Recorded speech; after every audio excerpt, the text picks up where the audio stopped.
রামিসা ধর্ষণ ও হত্যা মামলার রায় ৭ জুন। যুক্তিতর্ক উপস্থাপন শেষে তারিখ ঘোষণা আদালতের। প্রধানমন্ত্রীর সঙ্গে ইউএনডিপির আবাসিক প্রতিনিধির সাক্ষাৎ, বাংলাদেশকে অব্যাহত সহায়তার আশ্বাস। সরকার পরিচালনায় জিয়ার প্রতিচ্ছবি তারেক রহমান, বললেন মির্জা ফখরুল। শহীদ জিয়ার পররাষ্ট্রনীতি অনুসরণ করছে বর্তমান সরকার, জানালেন তথ্যমন্ত্রী। বিদ্যুৎ ও জ্বালানি তেলের দাম বাড়ানোয় কমতে পারে শিল্প উৎপাদন, আশঙ্কা ব্যবসায়ীদের। বাড়তে পারে আমদানি, চাপে পড়বে সাধারণ মানুষ। দেখছিলেন ক্রাউন সিমেন্ট সংবাদ শিরোনাম, এবারে বিস্তারিত। রাজধানীর পল্লবীতে ৮ বছরের শিশু রামিসাকে ধর্ষণ ও হত্যা মামলার রায় ৭ জুন রবিবার শুনানি শেষে রায়ের জন্য এই দিনটি নির্ধারণ করেছে আদালত। রাষ্ট্র ও আসামি পক্ষের যুক্তিতর্ক উপস্থাপন শেষে আলোচিত এই মামলার রায়ের তারিখ ঘোষণা করা হলো। বেলা ১১টায় ঢাকা মহানগর শিশু সহিংসতা দমন ট্রাইব্যুনালে আসামিদের হাজির করা হয়। গতকাল এই মামলায় আত্মপক্ষ সমর্থনে নিজের দায় স্বীকার করে ক্ষমা চায় ঘাতক সোহেল রানা।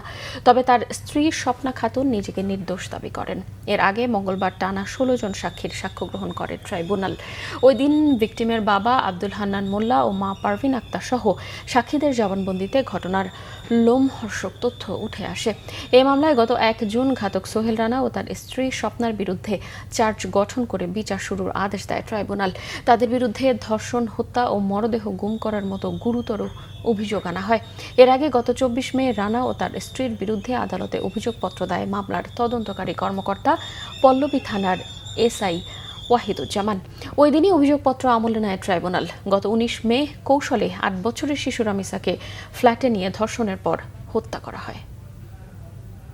দর্শক, ৭ জুন দেয়া হবে রামিসা হত্যা মামলার রায়। এই মুহূর্তে মহানগর দায়রা জজ আদালতে রয়েছেন সহকর্মী ফজলে রাব্বি। সরাসরি চলে যাচ্ছি সেখানে। দীর্ঘ ৪ কার্যদিবসে অনবরত বিচার কাজ শেষে আজকে বিজ্ঞ আদালত যুক্তিতর্কের জন্য দিন ধার্য করেছেন। রাষ্ট্রপক্ষ এবং স্টেট ডিফেন্স লয়ার হিসেবে আসামি পক্ষে আমি যুক্তিতর্ক উপস্থাপন করেছি। আগামী ৭ তারিখ ৭/৬/২০২৬ তারিখ এই মামলা বিজ্ঞ আদালত রায়ের জন্য দিন ধার্য করেছেন। যেহেতু এই আসামি নিজেই গতকালকে বিজ্ঞ আদালতে নিজেকে দোষী বলে আদালতের নিকট ক্ষমা প্রার্থনা করেছে, সেহেতু আমি বিজ্ঞ আদালতে বলেছি তার সাক্ষ্য এবং রাষ্ট্রপক্ষের সাক্ষ্য আমাদের যুক্তিতর্ক অনুযায়ী বিজ্ঞ আদালত ন্যায় বিচার যেন প্রদান করে।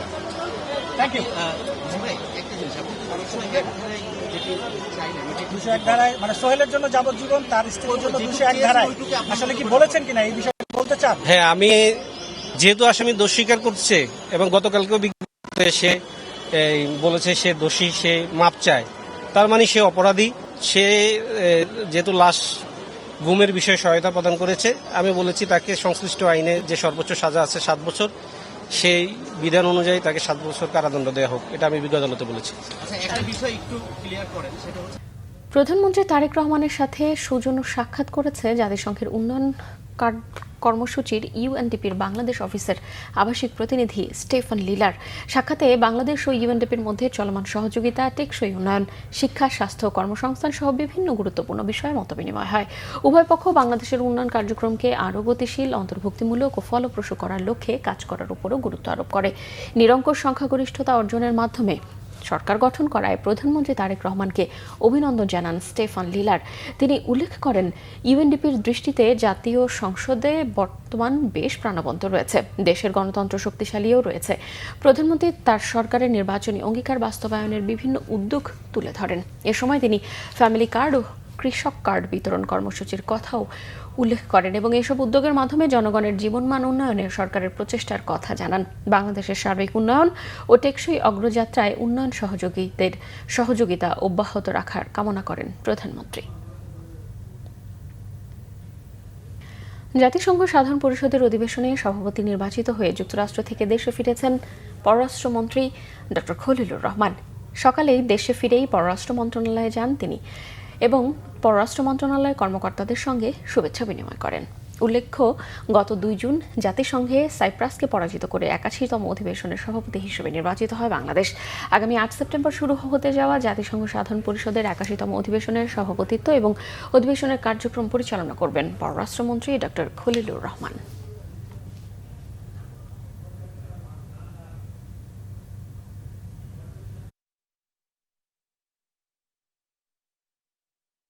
আব্দুল মোনায়েম মুন্নাকে সভাপতি এবং মোহাম্মদ নুরুল ইসলাম নয়নকে সাধারণ সম্পাদক করে 151 সদস্য বিশিষ্ট জাতীয়তাবাদী যুবদল কেন্দ্রীয় নির্বাহী কমিটির অনুমোদন করা হয়েছে।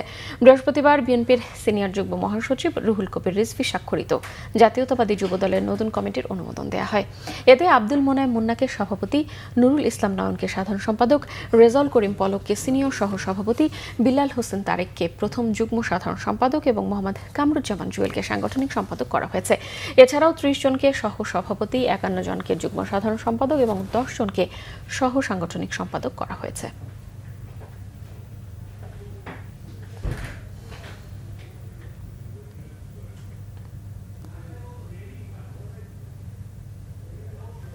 স্থানীয় সরকার মন্ত্রী ও বিএনপির মহাসচিব মির্জা ফখরুল ইসলাম আলমগীর বলেছেন, বিএনপির উদার গণতান্ত্রিক নীতির কাছেই নির্বাচনে পরাজিত হয়েছে জামাত। তিনি বলেন, সরকার পরিচালনায় জিয়ার প্রতিচ্ছবি তারেক রহমান। তথ্যমন্ত্রী জহিরুদ্দিন স্বপন বলেছেন, শহীদ রাষ্ট্রপতি জিয়ার পররাষ্ট্রনীতি ছিল সবার সাথে বন্ধুত্ব। বর্তমান সরকারও এই পররাষ্ট্রনীতি অনুসরণ করছে বলে জানান তিনি। আহমেদ সরওয়ারের রিপোর্ট। শহীদ রাষ্ট্রপতি জিয়াউর রহমানের 45তম শাহাদাত বার্ষিকী উপলক্ষে বর্তমান প্রেক্ষাপটে জিয়াউর রহমানের স্বাধীন নির্জোট কূটনীতি নিয়ে আলোচনা সভার আয়োজন করে press institute of Bangladesh PIB। এতে স্থানীয় সরকার মন্ত্রী মির্জা ফখরুল ইসলাম আলমগীর বলেন, সব দল মতের মানুষকে নিয়ে রিকনসিলিয়েশন করেছিলেন শহীদ জিয়া। বাংলাদেশকে কারো শত্রু বানাতে চাননি তিনি। এখনো আধিপত্যের বাইরে প্রভাবমুক্ত থাকতে চায় বাংলাদেশ। এইবারও নির্বাচনে আমাদের বুদ্ধিজীবীরা, পত্রপত্রিকা, মিডিয়াতে একটা হাইপ উঠে দিয়েছিল যে এখানে জামাত ইসলাম ক্ষমতায় চলে যাচ্ছে, তারা সবচেয়ে বেশি ভোট পেয়ে তারা নির্বাচনে জয়লাভ করবে। এমনকি আমাকে পর্যন্ত পরাজিত করে রেখে দিয়েছিল মিডিয়াতে, ঠিক না? অথচ দেখেন, মানুষ কিন্তু ভুল করলো না, মানুষ কিন্তু ঠিকই তাদেরকে বাদ দিয়ে দিল, দিয়ে বিএনপিকে বেছে নিল। কেন? কারণ বিএনপি প্রতিনিধিত্ব করে একটা উদার গণতান্ত্রিক রাজনীতি। আমি সবসময় যে কথা বলি, জোর দিয়ে বলি, যে BNP is a party of liberal democracy. আমরা এখানে অন্য কোনো বিভাজন সৃষ্টি করতে চাই না। বাংলাদেশ যে কারণে সৃষ্টি হয়েছে, সে কারণেই আমরা আরো জোর দিয়ে আমরা সেই দেশকে প্রতিষ্ঠিত করতে চাই। বাংলাদেশের মানুষ কখনো সেখান থেকে সরে যায়নি। তারা বাংলাদেশকে হেফাজত করার জন্য সব সময় উঠে দাঁড়িয়েছে। যেমন জুলাইয়ে 24-এ আবার উঠে দাঁড়িয়েছে এবং বাংলাদেশকে আবার নতুন করে একটা শুরু করবার সুযোগ সৃষ্টি করে দিয়েছে। আজকে অত্যন্ত আশার কথা যে আমাদের মাননীয় প্রধানমন্ত্রী, তিনি তার বিভিন্ন যে কর্মসূচিগুলো ঘোষণা করছেন, যে বক্তব্যগুলো রাখছেন, যে কাজগুলো করছেন, তার মধ্য দিয়ে আমরা সেই জিয়া রহমানের প্রতিচ্ছবিকে দেখতে পাই। আলোচনায় তথ্যমন্ত্রী শহীদ রাষ্ট্রপতি জিয়ার পররাষ্ট্রনীতির কথা তুলে ধরে বলেন, তার দেখানো পথেই হাঁটতে চায় বর্তমান সরকার। শহীদ রাষ্ট্রপতি জিয়াউর রহমানের নির্জোট এবং স্বাধীন পররাষ্ট্রনীতির মূল ভিত্তিগুলি কিন্তু প্রতিফলিত হয়েছে এভাবেই। কোথাও কোনো শত্রু তৈরি হয় নাই, সর্বত্রই মিত্র তৈরি হয়েছে। এমনকি ভারতের রাষ্ট্রপতির কাছ থেকেও প্রশংসা আদায় করে দ্বিপাক্ষিক সমস্ত সমস্যাকে সার্কের মতো বহুপাক্ষিকতায় তিনি নিয়ে গিয়েছেন। এই মুহূর্ত পর্যন্ত আমাদের কাছে, আমাদের সরকার, তারেক রহমানের সরকারের কাছে শহীদ জিয়া রহমানের সার্কের নীতি এবং তার বহুপক্ষীয় স্বার্থের ভিত্তিতে এগিয়ে চলার যে নির্জোট রাজনীতি, সেটাই আমাদের কাছে প্রধান নীতি। এবং তার জন্য যে স্বকীয়তা দরকার, স্বাধীনতা দরকার, সেই স্বকীয়তা, স্বাধীনতা এবং এর জন্য যে নীতিগত যে শক্তি দরকার, তার সর্বশেষ আমরা গ্রহণ করেছি জুলাইয়ের অভ্যুত্থান থেকে। বিশিষ্টজনেরা বলেন, মাত্র অল্প কিছুদিনের শাসনে তিনি দেশকে একটা অনন্য উচ্চতায় নিয়ে গিয়েছিলেন। টাকা ছিল না, কিন্তু সামরিক বাহিনীকে শক্তিশালী করেছিলেন বিভিন্ন রাষ্ট্রের সাথে সম্পর্ক উন্নয়ন করে। ঈদের পরদিন যে রিসেপশনটা ছিল বিডিআর হেডকোয়ার্টারে, আমি সেখানে ছিলাম। সেখানে বিজিবির অফিসাররা আমাকে বলছিল যে স্যার, এখানে কয়েকটি মিডিয়া, ভারতের মিডিয়ার জাস্ট রিপোর্টগুলো কাট পেস্ট করছে। তা আমরা বিব্রত হচ্ছি। আমরা তো আমাদের সৈনিকদের ঈদের ছুটি বাদ করে সীমান্তে পাঠানো হয়েছে পুশিং ঠেকাতে। আমরা তাহলে কোথায় যাব? তা আমাদেরকে তো তাদেরকে সাপ্লিমেন্ট করতে হবে, মানে আমাদেরকে মিডিয়াগুলোকে ফিডার হিসেবে কাজ করতে হবে, পররাষ্ট্রনীতিকে মানে সাপোর্ট করতে হবে। তো এগুলো কোথায়? আপনারা তো তৈরি করছেন না, আপনারা বলছেন যে এটা নাই সেটা নেই, তা আমরা সেই মুখগুলোই দেখতে থাকবো। তাহলে আমাদের 1 নম্বর কূটনৈতিক চ্যালেঞ্জ হচ্ছে ভারত নীতিটাকে ঠিক করা। আপনি যখন ভারত নীতিটাকে ঠিক করবেন, ভারতের সঙ্গে ভালো সম্পর্ক রাখবো, কিন্তু বাংলাদেশের টার্মসে, আমাদের শর্তে। আমি ভারতের সঙ্গে যুদ্ধ চাই না, কিন্তু এর মানে না যে বড় দেশ চারিদিকে ইন্ডিয়া সে যা চায় আমাকে দিতে হবে। এখান থেকে আমাকে বের হয়ে আসতে হবে, আমার হীনমন্য থেকে বের হয়ে আসতে হবে, আমাকে অ্যাপোলোজাইজ করার থেকে বের হয়ে আসতে হবে। 47-এর জন্য আমি দায়ী না, 71-এ আমাকে সে স্বাধীন করে নাই। এই জিনিসগুলো যখন আমাদের 90% লোক বুঝে যাবে, এই দেশকে এত সহজে আর কেউ নিয়ন্ত্রণ করতে পারবে না। জিয়াউর রহমান সম্পর্কে জানাতে বিএনপিকে এই দায়িত্ব নিতে হবে জানিয়ে তারা বলেন, যারা জিয়ার সম্পর্কে জানেন তাদেরকে জায়গা করে দিতে হবে। আহমেদ সরওয়ার, বাংলা ভিশন, ঢাকা। বিদ্যুৎ ও জ্বালানি তেলের দাম বৃদ্ধির কারণে মূল্যস্ফীতি বাড়বে, উৎপাদন কমতে পারে শিল্প খাতে। ব্যবসায়ীরা বলছে, খরচ বেড়ে যাওয়ায় সংকুচিত নীতিতে অগ্রাধিকার ভিত্তিতে পণ্য উৎপাদন করবেন তারা। অর্থনীতিবিদরা বলছেন, ভর্তুকি কমানোর নামে বাড়তি অর্থের বোঝা বহন করতে হবে ব্যবসায়ী ও সাধারণ মানুষকে। খরচের চাপ বেড়ে যাওয়ায় বিপর্যস্ত হবে শিল্প উৎপাদন ও জনজীবন। রিপোর্ট করছেন রিশান নাসরুল্লাহ। জনগণের ভোটে সংখ্যাগরিষ্ঠ আসন নিয়ে নির্বাচিত বিএনপি সরকার মেয়াদের 100 দিনের মধ্যেই 2 দফা বাড়িয়েছে জ্বালানি তেলের দাম। ভর্তুকি কমানোর নামে বিদ্যুতের দাম বাড়িয়েছে প্রায় 20%। অর্থনীতির হিসাব বলছে, বিদ্যুৎ জ্বালানির দাম বাড়লে খরচ বাড়ে প্রায় 40%। শিল্প উদ্যোক্তারা বলছেন, বাড়তি খরচের চাপ সামাল দিতে উৎপাদন কমাবেন তারা। বর্তমানে যে দাম হয়েছে এটা কিন্তু আমাদের একটা চ্যালেঞ্জ হিসেবে গ্রহণ করতে হবে। অলরেডি আমাদের প্রায় 30% অগ্রগতি কমে গেছে, অর্থনৈতিক অগ্রগতি কমে গেছে, এবং এখানে একটা বিরাট চ্যালেঞ্জ হবে। এখন আমরা সিলেক্টিভ প্রোডাক্টিভিটি থাকবো, অর্থাৎ যে সমস্ত প্রোডাক্টিভিটি আমাদের জন্য বেশি জরুরি সেগুলোতে আমাদের গুরুত্ব দিতে হবে, এবং সেভাবে সরকারকে এনার্জি অ্যালোকেশন করতে হবে, এছাড়া কোনো উপায় নেই। অর্থনীতিবিদরা বলছেন, সরকার মূল্যস্ফীতির লাগাম টানার ঘোষণা দিলেও বিদ্যুৎ জ্বালানির দাম বৃদ্ধিতে সূচক পৌঁছাবে 2 সংখ্যার ঘরে। ফলে বিপর্যস্ত হবে বিনিয়োগ, জনজীবন ও শিল্প উৎপাদন। হাউসহোল্ড লেভেলে এই শিল্প কারখানা, কলকারখানার ক্ষেত্রে, বিনিয়োগের ক্ষেত্রে একটা প্রভাব পড়বে। মূল্যস্ফীতি অলরেডি বেশি, এটা আরও মূল্যস্ফীতির জন্য আপনার বাড়বে। এবং অলরেডি আপনার এই যে এপ্রিল মাসের যে মূল্যস্ফীতি, সেটা কিন্তু driven by non food inflation. Food inflation বেশি, নন ফুড অর্থাৎ এখানে জ্বালানির দামটা কিন্তু প্রভাব ফেলেছে। সুতরাং এটা একটা মূল্যস্ফীতির উপরে চাপ ফেললে সকলেই ক্ষতিগ্রস্ত হবে, including business community, private sector. এখন যে পথটা ধরেছে বিদ্যুৎ ভর্তুকি কমাতে গিয়ে, যে তেলের দাম, গ্যাসের দাম, বিদ্যুতের দাম বাড়ানো, এটা অর্থনীতি ব্যাপকভাবে মূল্যস্ফীতির অবস্থা পড়বে, জনগণের জীবনযাত্রার ব্যয় বাড়বে, প্রকৃত আয় কমবে। এবং এটা তো এই যে সরকারি বেতন স্কেল বাড়ানো হবে, সরকারি বেতন স্কেলে জনগণের একটা ক্ষুদ্র অংশের বেতনটা বাড়বে, কিন্তু বাকি অংশ কিন্তু এই বিভিন্ন ভর্তুকি কমাতে গিয়ে যে মূল্যস্ফীতি হবে সেটা শিকার হবে ব্যাপক সংখ্যক মানুষ। তো সুতরাং এই বিষয়গুলো, এই যে বিভিন্ন একটার সাথে আরেকটা সম্পর্ক, এগুলো তো সরকারকে বিবেচনা করতে হবে। শুধু IMF-এর পরামর্শ বা IMF-এর সুপারিশ কিংবা IMF-এর ভয়, এগুলি দিয়ে চললে তো হবে না। এর আগে বিএনপি সরকার দায়িত্ব নেওয়ার পর আগামী 2 বছরের মধ্যে বিদ্যুৎ জ্বালানির দাম না বাড়ানোর ঘোষণা দিয়েছিল। তবে বৈশ্বিক পরিস্থিতি ও IMF-এর চাপে মাত্র 3 মাসের মধ্যেই সে প্রতিশ্রুতি থেকে সরে আসলো তারেক রহমানের সরকার। Rishan Nasrullah, Bangla Vision, Dhaka. Centre for Policy Dialogue CPD মনে করে, অর্থনীতি স্বাভাবিক অবস্থায় ফিরতে আরও সময়ের প্রয়োজন। গ্যাস বিদ্যুতের দাম বৃদ্ধিতে মানুষের জীবনযাত্রার পাশাপাশি সামষ্টিক অর্থনীতিতেও প্রভাব ফেলেছে।